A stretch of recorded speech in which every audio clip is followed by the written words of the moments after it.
G'day guys, this is part 3 of my series on property negotiation. And if you've not watched the other 2 videos, you would have realized that property negotiation is the quickest and easiest way to make money in any property deal, and that is why I'm doing them. And in the last 2 videos, we covered the discovery stage of negotiation. We talked about internal value and we talked about the questions which you must ask the agent. We are now progressing onto the external value section of the discovery stage in property negotiation. And in this video, I am going to cover off doing intelligence gathering on the sellers of the property and also the way of working out how the agent operates in negotiation. And this is important because if you know how the agent is going to operate in negotiation, you will know exactly how you need to negotiate. And so without further ado, what I wanted to do is get into it. So let's go. Now we've clearly transitioned from the internal phase into the external phase by asking those questions. The next step, which is I think 11, is DD on the sellers. What do I mean by that? Well, there are a lot of different tools out there online that people don't know gives away a lot of information about them. First things first is RP data.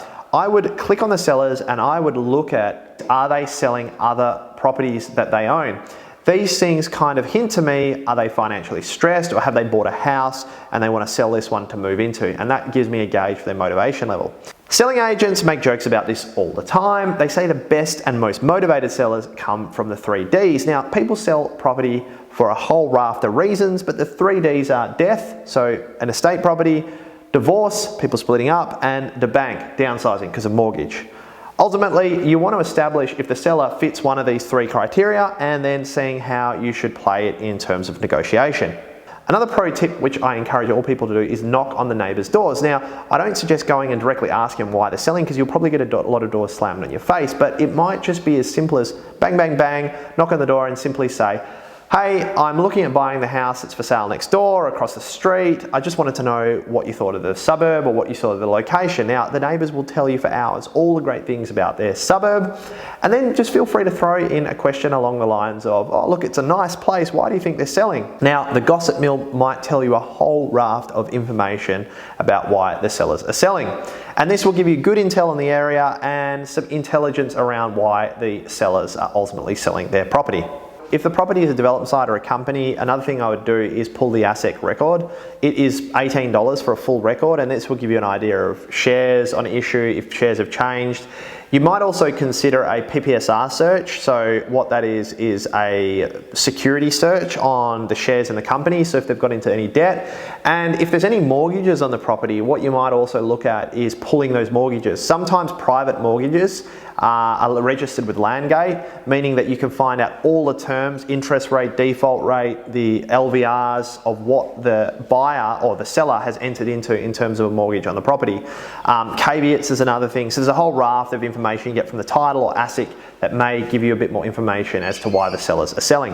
Now, the next tip is remembering while you're asking the selling agent questions, the selling agent is actually asking you qualifying questions. And I would just be a little bit suspicious about some types of very simple questions. One question that agents often always ask for up front is, what's your budget? Now, you're looking at a 750 home and you love the home, but your budget's 800. And you might just simply walk in the home open and say 800. Now, the agent already knows what is the maximum you are able to pay. I would simply deflect this question. There's a couple of different responses, but the one I would commonly use is, well, we're actually working on that now. I put an offer in on X property, missed out, but our bank or broker is organising a pre-approval. If the agent follows that question up with, what property did you put an offer on, or what price did you go in at, always pick a property or price lower than the property which you are looking at. A good response to an agent asking you about your pre-approval budget is, we are pre-approved for X, but we have a little bit of savings to top that up. Now, X being lower than what the budget on the property is. You are still suggesting to the agent you can afford it because you have some savings, but you are not telling them what your maximum amount you're able to pay is. And ultimately, with these questions, try a few different things. You know your buyer profile, you know your buyer characteristics, you've created your personal pitch. Use these questions as an opportunity to explain why you're the best buyer in the market without revealing too much on your price and making sure that the agent thinks you're too emotionally attached to the property. This brings me on to my next tip or strategy, which is researching the agent's pricing strategy.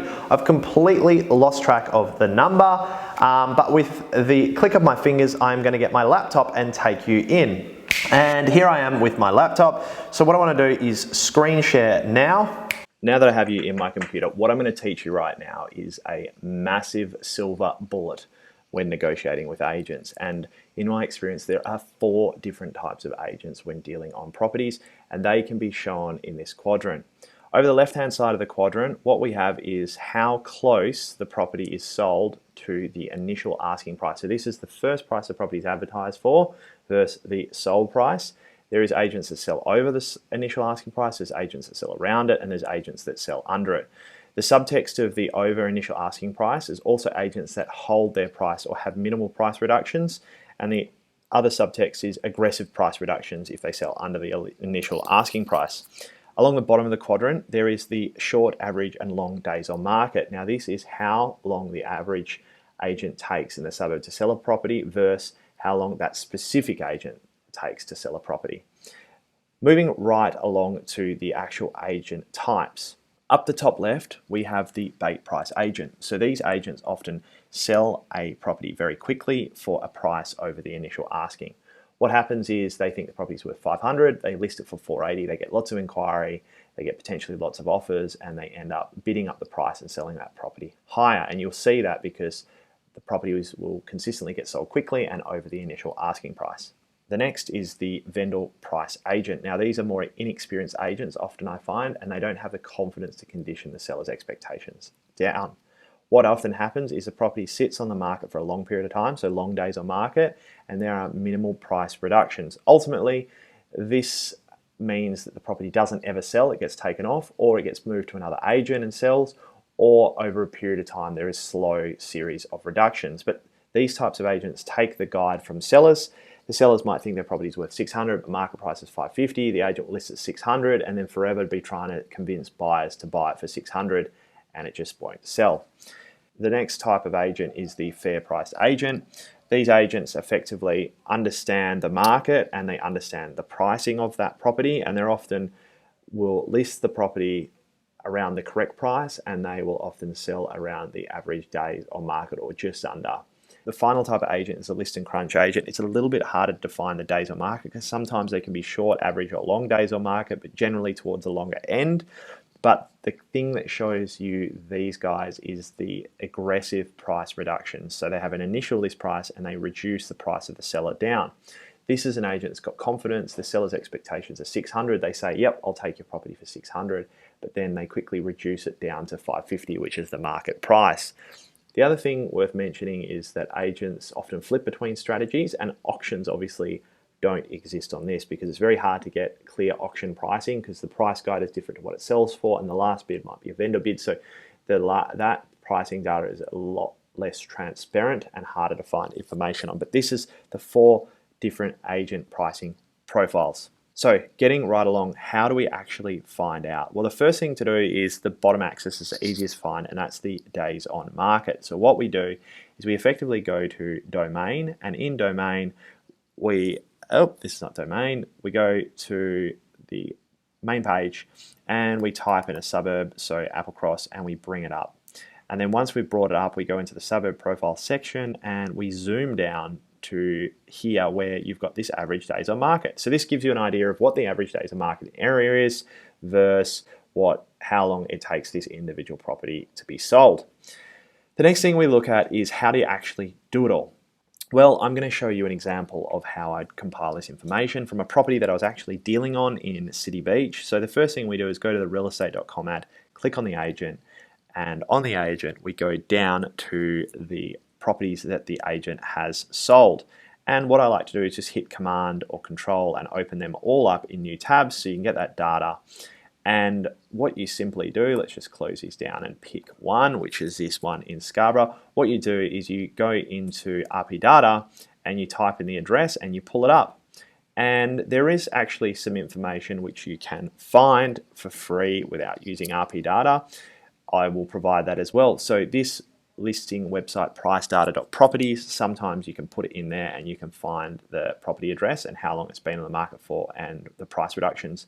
This one, oldlistings.com.au, is pretty good. It uses a Google algorithm or Google search in order to find the historical listings on a property. And this Chinese website, which is house.cn, you can again put the property address in there and find out that historical data. But for this video, I'm going to use RP Data because, well, I use it a lot and it has the best data. So I'm going to talk you through this, and what I do is I look at these couple of things. We zoom down the listing, we hit the view detail, we look at the initial ask price, we look at this start date, we look at how long it was on the market for, and we look at what it ended up selling for. So it was listed from 505, took 26 days to sell, which is pretty quick, and it sold for 510. So this agent fairly aggressively prices properties, and they sell some quite quickly, slightly above, but I don't think that's significantly above from. So I think it's price fair, and I think it's sold for fair. But what do I actually do? Well, what I actually do is it's very hard to take this information on board and remember everything. So I actually have a little bit of a template I use, and this is an appraisal template I've put together for the client, but this is the agent strategy template. You can see here I put the address, the initial advertised price, and the sold price. I also put some discussion here around it, so how long it took to sell, and some information, what I've gained from the listing. And it's very interesting once you start putting down all this information together because you start seeing patterns. So this one here, 505, sold for 510 in 26 days. Pretty good. This one, 1.7 million, sold for 1.6 in 82 days. Look, probably a little bit overpriced, but it took a little bit longer to sell. This one, 1.425, sold for 1.35. So this, again, $1 million under, $100,000 less. 23 you guarantee away. Offers around mid 2 mils, sold for 2.5 mil. Offers 1.89, sold for 1.2, is quite a bit under. 9 Outram Street Churchlands, 1.4 million, sold for 1.45, so pretty close. 1.4 million, 1.395, 1.55 million, 1.5, 1.5, 1.5, and 24 days, 88 days, 60, which is pretty reasonable. But the pattern emerged pretty quickly that the agent does sell aggressively, but when they put a set date sale on a property, set date sale, the properties not only took a lot longer on average to sell, they also sold quite a bit under the initial ask price. And what that indicated to me is the agent actually flipped between strategies. I would say that this agent prices properties fairly, and they're a fair priced agent, and they sell quite quickly in a suburb, which is great. But when they hit a vendor that has an unrealistic expectation on price, they don't put a price on it, and they use the market as a means of conditioning the seller's expectations. So this is a really good narrative to pick up, because if you see a property that this agent's got listed as an EOI, you probably have realized that the property by now is overpriced. Whereas if you're dealing on this agent with a from price, you know that the price from the agent is pretty close to or just a little bit below market price. So there you have it. This is the number one, well, not number one tip, but one of my better tips when working out how to negotiate with an agent based on their strategy. So now I can put away the trusty computer and we can get back on to the negotiation strategy.